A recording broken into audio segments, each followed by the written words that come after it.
A+2 സ്വാഗതം. നമ്മുടെ ഈ ചാനലിൽ വിവിധ വിഷയങ്ങളാണ് ഉൾപ്പെടുത്തുന്നത്. എല്ലാ വിഭാഗം ആൾക്കാർക്കും വേണ്ടിയുള്ള ചാനലാണ്. അല്ലെങ്കിൽ ബിൽഡിംഗ് റൂൾസിന് താല്പര്യമുള്ളവർക്ക് മാത്രമായിട്ടുള്ള കാര്യങ്ങളോ അല്ലെങ്കിൽ ഭൂമി നികത്തലുമായിട്ട് ബന്ധപ്പെട്ടവർക്ക് മാത്രമായിട്ടുള്ള വിവരങ്ങളോ അങ്ങനെയൊന്നുമില്ല. എല്ലാ കാര്യങ്ങളും നിങ്ങൾക്ക് ലഭിക്കുന്ന സാമ്പത്തിക ആനുകൂല്യങ്ങളെക്കുറിച്ചും സ്കോളർഷിപ്പുകളെക്കുറിച്ചും മറ്റ് പൊതുവായിട്ടുള്ള വിവരങ്ങൾ എല്ലാം സർട്ടിഫിക്കറ്റുകളെ സംബന്ധിച്ച് എല്ലാം വരുന്നുണ്ട്. അപ്പോൾ ഇന്ന് പബ്ലിക് സർവീസ് കമ്മീഷനുമായി ബന്ധപ്പെട്ട് ചില ആളുകൾക്കുള്ള സംശയങ്ങൾ ദൂരീകരിക്കുന്നതിന് വേണ്ടിയുള്ള എപ്പിസോഡാണ്.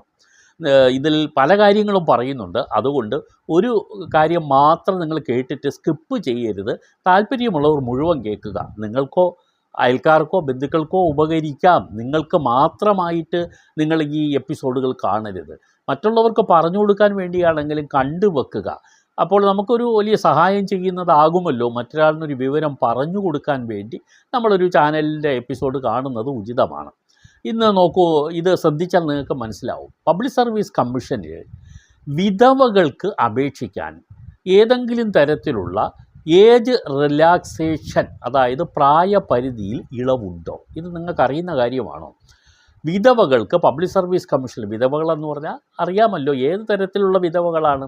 ഭർത്താവ് മരണപ്പെട്ടാൽ അതുവഴി വിധവയാകുന്നവർ.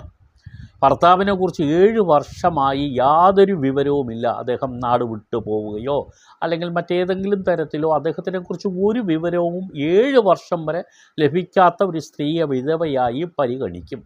അങ്ങനെ വിവാഹമോചനം എന്ന് പറഞ്ഞു കഴിഞ്ഞാൽ അതിൽ ചില കണ്ടീഷൻസ് ഉണ്ട്. അത് മറ്റൊരു എപ്പിസോഡിൽ ഞാൻ പറയാം.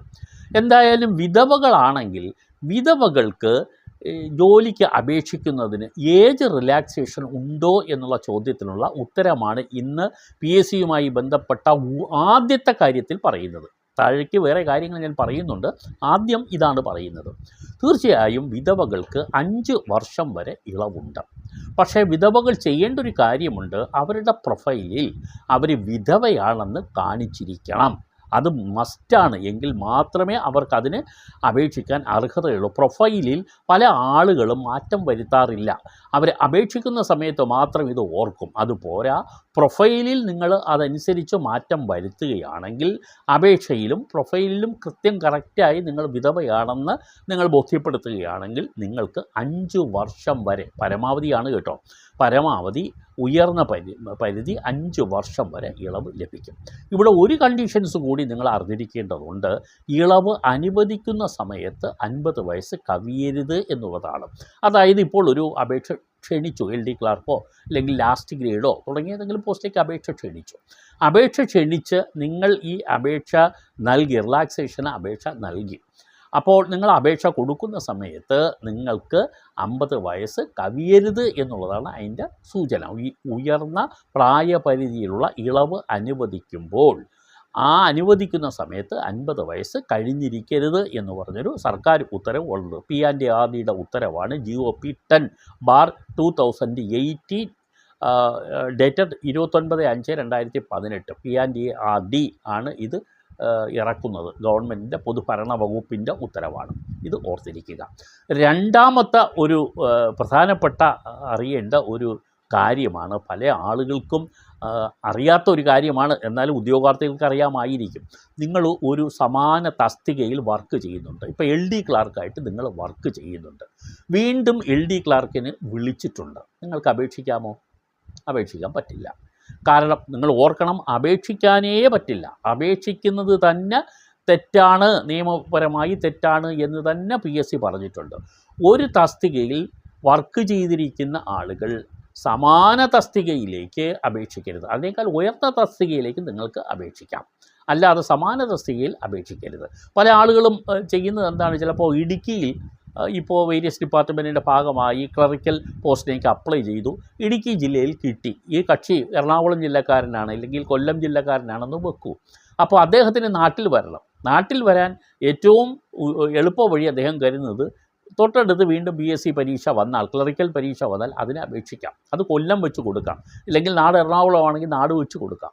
അവിടെ പോസ്റ്റിംഗ് കിട്ടുകയാണെങ്കിൽ അങ്ങോട്ട് പോകാം എന്ന് കരുതി അപേക്ഷിക്കാൻ കാത്തിരിക്കുന്നവരുണ്ട്. അവരറിഞ്ഞിരിക്കുക, ഒരു രക്ഷയുമില്ല, നിങ്ങൾക്ക് അപേക്ഷിക്കാൻ പറ്റില്ല. നാട്ടിൽ വരാൻ പിന്നെ നിങ്ങൾക്ക് എന്ത് ചെയ്യാം? 5 വർഷം വരെ കാത്തിരിക്കുക മാത്രമേ വഴിയുള്ളൂ. അപ്പോൾ ഈ ഇൻ്റർ ഡിസ്ട്രിക്ട് ട്രാൻസ്ഫർ മുഖേന നിങ്ങൾക്ക് അപേക്ഷ കൊടുത്തിട്ട് നിങ്ങൾക്ക് നിങ്ങളുടെ ജില്ലയിലേക്ക് പോകാം. 5 വർഷം വരെ പോകാൻ പറ്റില്ല, പക്ഷെ പോകാം. എങ്ങനെയാണ്? ഹെഡ് ക്വാർട്ടർ വേക്കൻസി ഉണ്ടെങ്കിൽ അതൊക്കെ വളരെ ചുരുങ്ങിയ ആളുകൾക്ക് കിട്ടുള്ളൂ. ചുരുങ്ങിയെന്ന് പറഞ്ഞാൽ വളരെ 1-2 ഒക്കെ വേക്കൻസികൾ ഉണ്ടാവും, അത് എപ്പോഴും ഫിൽഡ് ആയിരിക്കുകയും ചെയ്യും. അങ്ങനെയാണെങ്കിൽ മാത്രമേ നിങ്ങൾക്ക് പോകാൻ കഴിയുകയുള്ളൂ. ക്ലിയർ ആയല്ലോ? ഇപ്പോൾ ക്ലാർക്ക് പോസ്റ്റിൽ ഇരിക്കുന്ന ഒരാൾ വീണ്ടും ക്ലാർക്ക് പോസ്റ്റിലേക്ക് PSC അപേക്ഷ ക്ഷണിച്ചാൽ ഉടനെ അപേക്ഷിക്കരുത്. അപേക്ഷിക്കുന്നത് തെറ്റാണ്. അത് PSCയുടെ ശ്രദ്ധയിൽപ്പെട്ടാൽ നടപടി ഉണ്ടാകും എന്ന് മനസ്സിലാക്കിയിരിക്കുക. ഇനി അപേക്ഷിക്കുന്നതിന് ഒരു റാങ്ക് പട്ടികയിൽ പേരുണ്ട്, റാങ്ക് പട്ടികയിൽ വന്നിട്ടുണ്ട്, പക്ഷേ നിയമനം കിട്ടിയില്ല. അതുകൊണ്ട് അങ്ങനെയുള്ളവർക്ക് അപേക്ഷിക്കാമോ? അപേക്ഷിക്കാം. കാരണം എന്താ?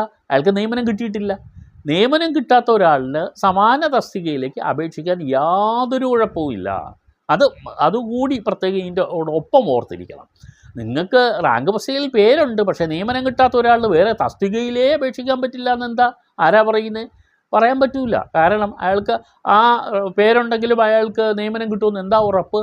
നിയമനം കിട്ടാൻ സാധ്യത ഉണ്ടെങ്കിലല്ലേ പറയാൻ പറ്റൂ. അപ്പോൾ ഉറപ്പ് എപ്പോഴാണ് ഉണ്ടാകുന്നത്? അയാൾക്ക് നിയമനം കിട്ടുമ്പോഴാണ്.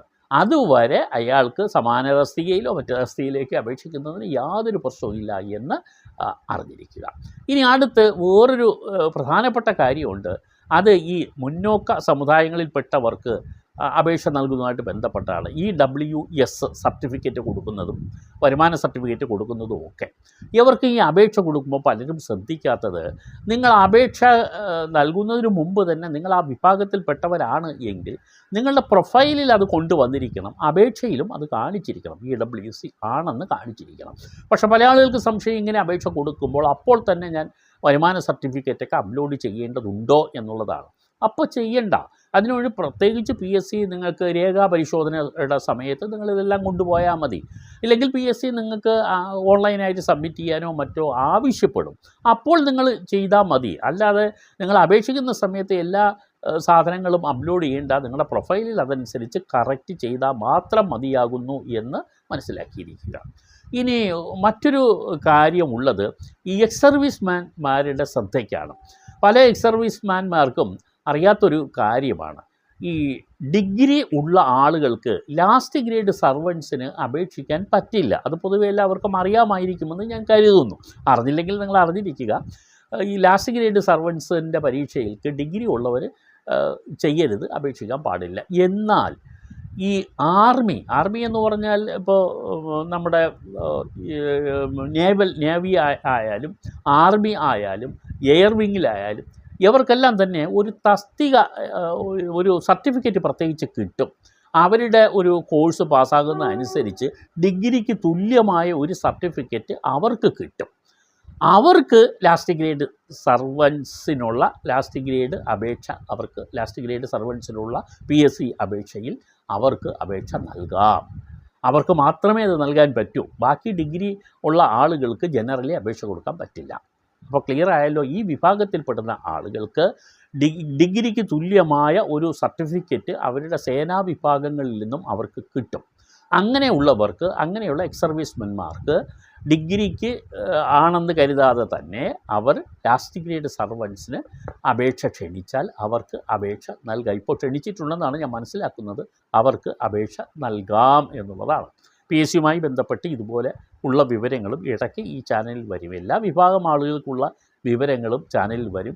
ഇനി സർക്കാർ ജീവനക്കാർ, പ്രത്യേകിച്ച് അധ്യാപകർ അറിഞ്ഞിരിക്കേണ്ട ചില കാര്യങ്ങൾ, അവരുടെ ട്രാൻസ്ഫറുമായി ബന്ധപ്പെട്ട ചില കോടതി വിധികൾ അടുത്തൊരു എപ്പിസോഡായി ചെയ്യുന്നതിന് വേണ്ടി ഞാൻ തീരുമാനിച്ചിട്ടുണ്ട്. പല ആളുകൾക്കും അറിയാനാണ്, എസ്പെഷ്യലി ടീച്ചേഴ്സിന്. അവരുടെ ട്രാൻസ്ഫറാണ് ഏറ്റവും അധികം അവർക്കൊരു പ്രശ്നവും തലവേദനയും. അപ്പോൾ അത് സംബന്ധിച്ച് നിരവധി കേസുകളാണ് വരുന്നത്. അത് സംബന്ധിച്ചുള്ള വിവരം ഇനി മറ്റൊരു എപ്പിസോഡായി ചെയ്യുന്നുണ്ട്. എന്തായാലും എല്ലാ വിഭാഗങ്ങൾക്കുള്ള എപ്പിസോഡുകൾ ഉണ്ടാവും. ചാനൽ സബ്സ്ക്രൈബ് ചെയ്യുക, ഷെയർ ചെയ്യുക, ലൈക്ക് ചെയ്യുക. നന്ദി.